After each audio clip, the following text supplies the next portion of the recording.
Staraveci, fshati që njihet si balkoni i Dibrës, është vetëm 1.3 kilometra larg qendrës në pjesën veriore të qytetit të Peshkopis, pjesë e njësisë administrative Tomin, një nga fshatrat më të mëdhenj të rrethit Dibër, i ndërtuar kryesisht nga familje të ardhur nga fshatrat më të thellë, duke qenë se pozita gjeografike ishte më e favorshme për një jetesë më të mirë dhe më të lehtë.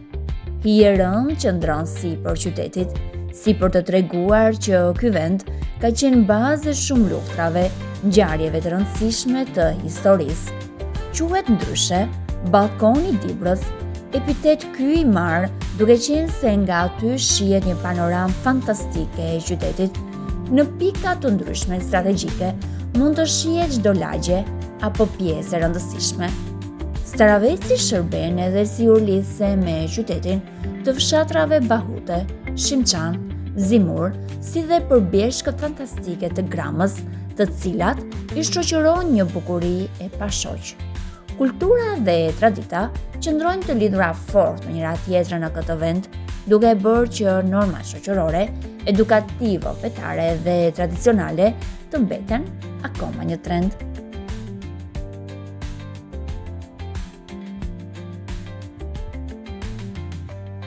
Historia dhe njerëz të ndryshëm shprehen disi në kontradikt për origjinën dhe historinë e këtij vendi, duke dhënë versione nga më të ndryshmet.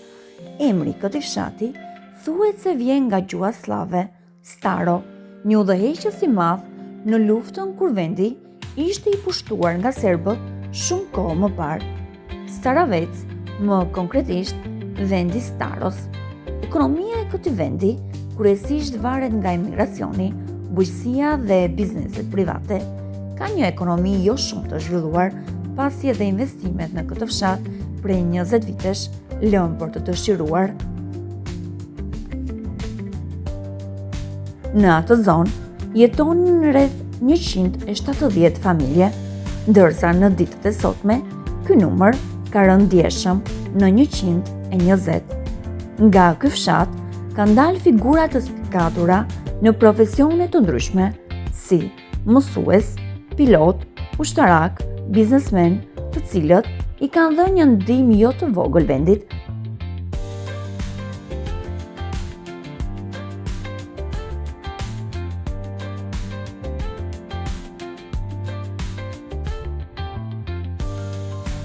E veçanta nga të gjithë vendet, ndoshta edhe në Shqipëri, janë ligjat me ujë kurativ, një vlerë mjaft e madhe që një pjesë e tyre janë në trojet e fshatit Staravec.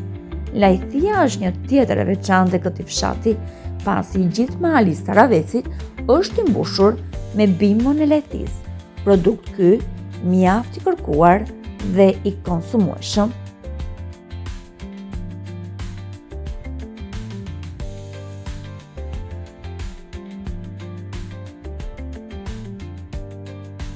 Jetesa në këtë fshat nuk është aq e thjeshtë, shprehen banorët, pasi kriza ekonomike dhe papunësia e madhe nuk ka shpëtuar pa i prekur edhe ato.